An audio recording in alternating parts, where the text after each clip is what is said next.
सर्वेभ्यो सर्वाभ्याश्च नमो नमः। स्वागत है आप सभी को इस कक्षा पर। तो इस कक्षा में हम मुख्यतः द्वंद्व समास के बारे में पढ़ेंगे।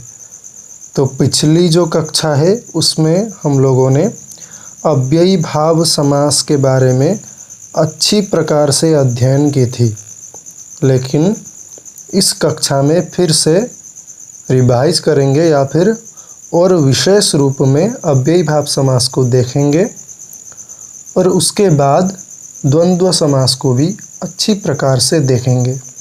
तो अगर आपने पिछली कक्षा नहीं देखा है तो फिर जा कर के चैनल में देख सकते हैं, ठीक है।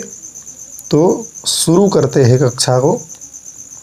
तो अव्ययी भाव समासः, जिसका लक्षण है पूर्व पदार्थ प्रधानः अव्ययी भावः।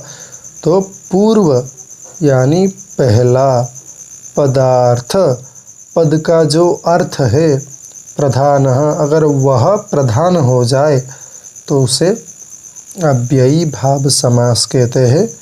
जिस प्रकार से मिला था कि हम लोगों को अधिहरि, यहाँ पर पहला जो अधिपद है उसका पदार्थ प्रधान है, इसीलिए इसको अव्ययी भाव समास कहेंगे, ठीक है। तो उसका सूत्र जो है अव्ययम विभक्ति समीप समृद्धि वृद्ध्यर्था भावात्यया संप्रति शब्द प्रादुर्भाव पाश्चाद्यथानुपूर्व्य योगपद्य सादृश्य संपत्ति साकल्यांत वचनेषु। तो इस प्रकार से अव्ययी भाव समास का लंबा सा सूत्र मिलता है। तो हम उदाहरण, फिर विग्रह, अलौकिक विग्रह, लौकिक विग्रह, फिर उसके समान कुछ उदाहरण इस प्रकार से देखेंगे, ठीक है। तो सबसे पहला है अधिहरि। तो यहाँ पर हरि में ऐसा अर्थ बनता है अधिहरि, तो विभक्ति अर्थ में इसका प्रयोग है, ठीक है। हरौ इति यह लौकिक विग्रह हरि नी अधि, यह जो है अलौकिक विग्रह, और विशेष जो है अतिमालम, इस प्रकार से, ठीक। तो देखते हैं दूसरा अधिगोपम। गोप अर्थ में, विभक्ति अर्थ में अधिगोपम है। गोपी इति विग्रह होगा गोपांगी अधि, इस प्रकार से। फिर उपकृष्णम, कृष्ण के समीप अर्थ में, सामीप्य अर्थ में कृष्णस्य समीपम, कृष्णङस उप, इस प्रकार से विग्रह है। फिर उपकूपम, उपवृक्षम, इस प्रकार से भी मिलते हैं। फिर सुसमुद्रम, मद्र देशवासियों की समृद्धि, समृद्धि के अर्थ में मद्राणाम समृद्धि ही, मद्रा आमसु, ठीक है। तो भिक्षाणाम समृद्धि सुभिक्षम, इस प्रकार से भी उदाहरण मिलता है। दुर्यवनम, यवनों की समृद्धि का अभाव, तो यवनानाम वृद्धि ही, ठीक है। आप सबको यह याद करना है विग्रह कैसा बनेगा, किस अर्थ में प्रयोग है, और अलौकिक विग्रह भी याद कर लीजिए, ठीक है। फिर निर्मक्षिकम, मक्खियों का अभाव, अभाव के अर्थ में मक्षिकाणाम अभावः, मक्षिका आम नीर, ठीक। तो अगला है अतिहिमम, हिम का अत्यय यानी नाश होना, हिमस्य अत्ययः अतिहिमम, तो हिम नश अति, इस प्रकार से प्रयोग मिलता है। फिर अतिनिद्रम, ठीक है। निद्रा संप्रति न युज्यते, तो असंप्रति, इस समय, मतलब निद्रा इस समय उचित नहीं है, इस अर्थ में यह प्रयोग है। फिर इति हरि, तो हरि नाम की प्रसिद्धि शब्द प्रादुर्भाव के अर्थ में है, हरि शब्दस्य प्रकाशः, ठीक। फिर अनुविष्णु, विष्णोः पश्चात, अनुविष्णु पश्चात अर्थ में, इस प्रकार से अनुरूपम, रूप के योग्य, रूपस्य योग्यम, इस अर्थ में रूपङस अनु, फिर प्रत्यर्थम, प्रत्येक अर्थ के प्रति, यहाँ पर वीप्सा अर्थ में है। अर्थम, अर्थम प्रति वीप्सा यानी किसी शब्द का द्वित्व हो जाना, दो बार मिलना, जैसे अर्थम अर्थम दो बार है ना, तो वही, ठीक है। फिर यथाशक्ति, शक्ति के अनुसार, ठीक। शक्तिम अनतिक्रम्य, शक्ति अम यथा, ठीक। तो अगला है सहरी, हरि के सदृश, हरे है सादृश्यम सहरी, अनुज्येष्ठम, ज्येष्ठस्य अनुपूर्वेण अनुज्येष्ठ्यम, सचक्रम, युगपद्य के अर्थ में चक्रेण युगपत, ठीक। तो फिर अगला है ससखी, सखा के समान, सदृशः सख्या। तो इस प्रकार से क्षत्रम, क्षत्राणाम संपत्ति ही, क्षत्रियों के अनुरूप। फिर सतृणम, तृणम अपि अपरित्यज्य, तिनके को भी छोड़े बिना संपूर्ण खाता है, इस अर्थ में, ठीक। तो साग्नि अधीते, अग्निग्रंथ पर्यंतम, इस प्रकार से, ठीक। अगला है पंचगंगम, तो यहाँ पर द्विगु नहीं है, अव्ययी भाव है, नदीभिश्च सूत्र से, ठीक। अगर संख्यावाची शब्द पहले हो और आगे दूसरे पद में नदीवाची शब्द हो तो वहाँ पर अव्ययी भाव समास होता है। नदीभिश्च सूत्र यही कहता है, ठीक है।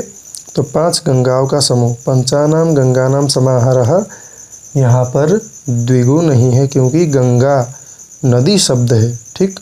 नदीवाची शब्द गंगा यहाँ पर है। इसी प्रकार से द्वियमुनम, पहले संख्या है, द्विगु होना चाहिए था, लेकिन दूसरे पद में यमुनम, यमुना अर्थात नदीवाची शब्द है, इसीलिए यह अव्ययी भाव समास होगा नदीभिश्च सूत्र से, ठीक। 2 यमुना नदी धाराओं का समूह, द्वयोः यमुनयोः समाहारः, ठीक।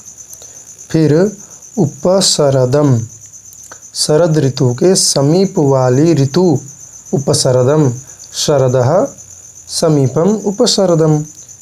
प्रतिविपाशम, विपाशम, विपाशम प्रति, विपाशाया अभिमुखम, सम्मुख अर्थ में, ठीक। अगला है उपजरसम, बुढ़ापे के निकट, समीप अर्थ में, जरायाः समीपम उपजरसम। उपराजम, राजा के समीप, राज्ञः समीपम उपराजम।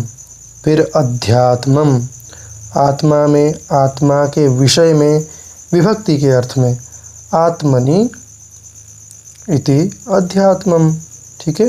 तो आत्मनि इसका विग्रह इस प्रकार से ही है, आत्मनि अधि, ठीक है।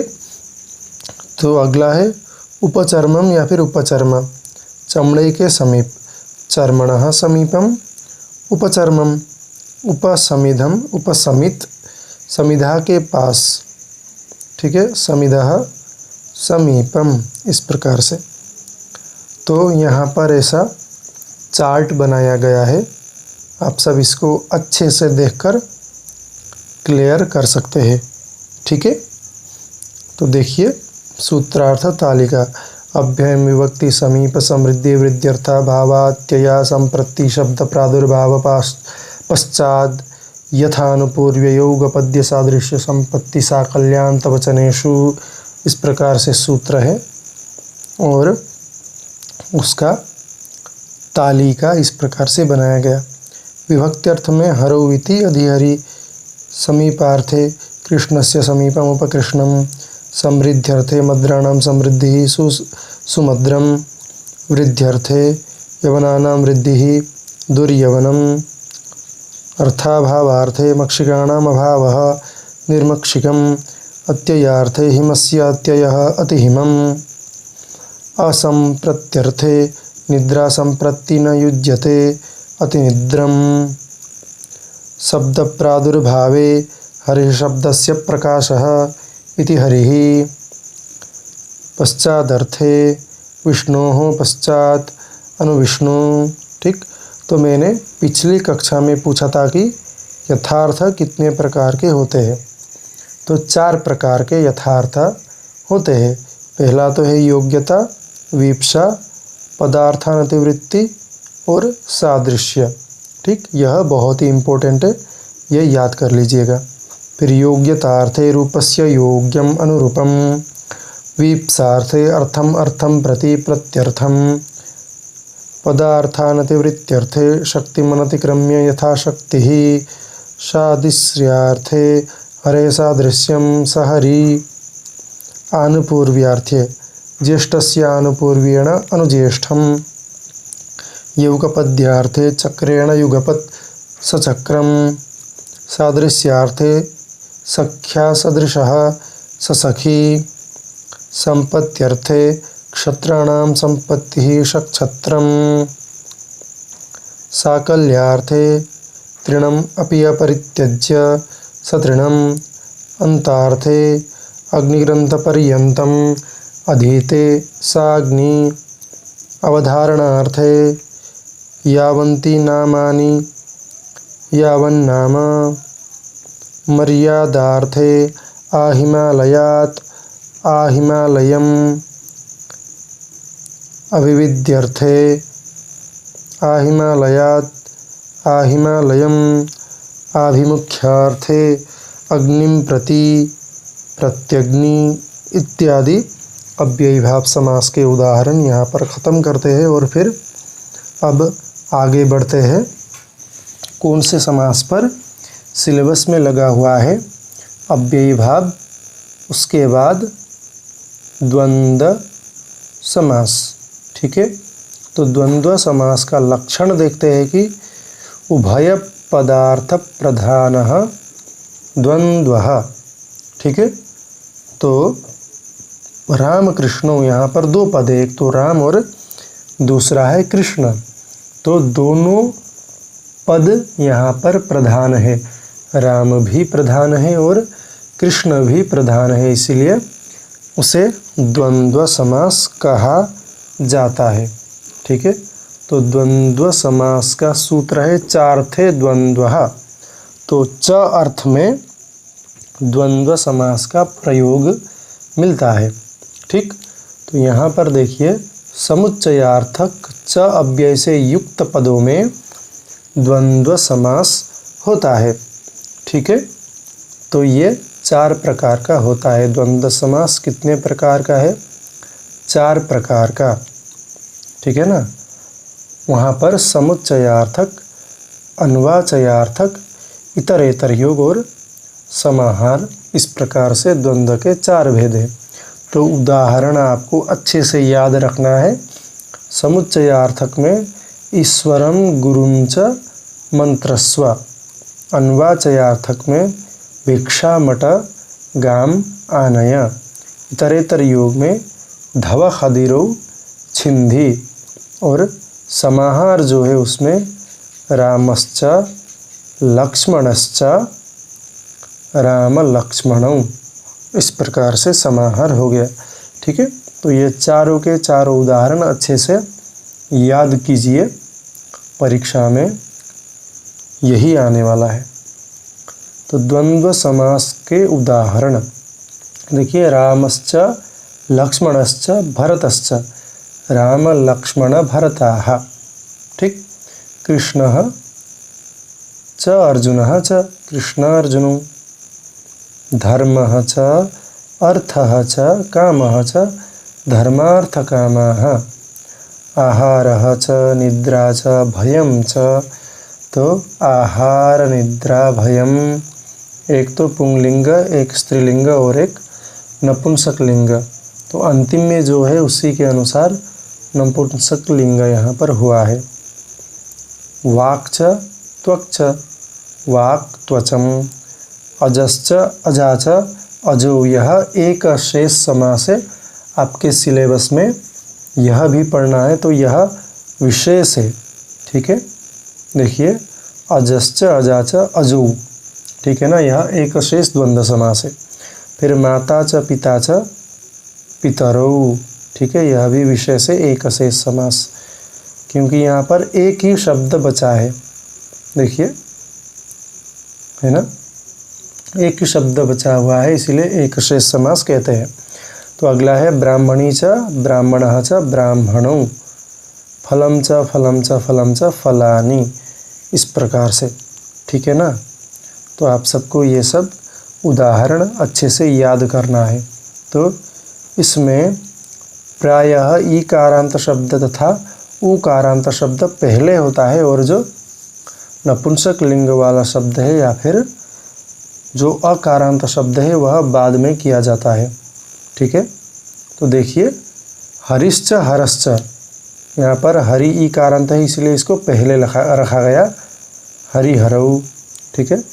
तो हरिश्च हरश्च गुरुश्च, गुरु अंतिम में था, अंतिम में होना चाहिए था, लेकिन यहाँ पर गुरु उकारांत है इसलिए इसको आगे रखा गया, और अकारांत हरह है इसलिए उसको पीछे रख करके हरि गुरु हराहा, इस प्रकार से समास किया गया। यह भी द्वंद्व समास है, ठीक। तो देखिए यहाँ पर तालिका अच्छे से बनाया गया, इसका अच्छे से आप लोग लाभ उठाइए। तालिका में क्या है कि द्वंद्व समास उभय पदार्थ प्रधान द्वंद्व, यह आप सबको ज्ञात ही हो गया, और मैं मान के चल रहा हूँ कि याद भी हो गया।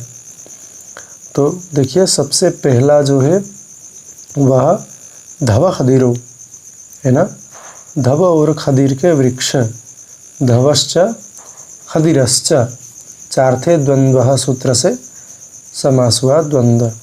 रामकृष्णो, राम और कृष्ण, रामश्च कृष्णश्च, हरि कृष्ण रामः, हरिश्च कृष्णश्च रामश्च।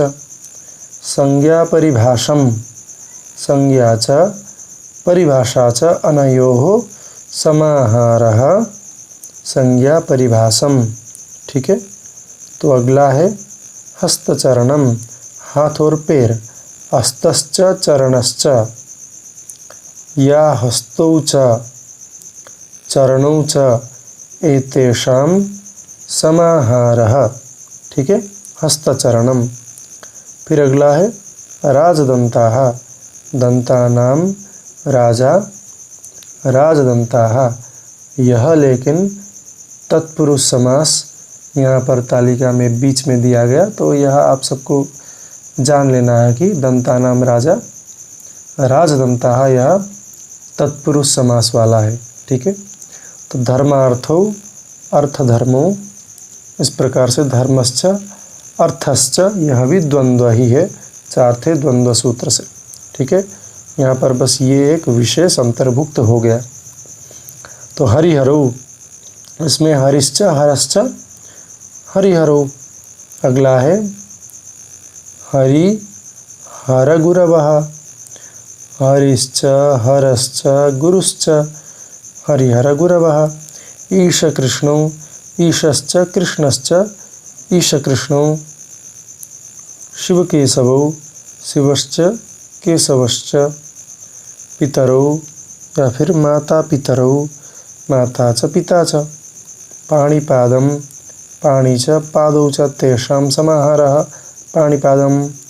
मार्दङ्गिकवैणविकं, मार्दङ्गिकाश्च वैणविकाश्च मार्दङ्गिकवैणविकं, ठीक है।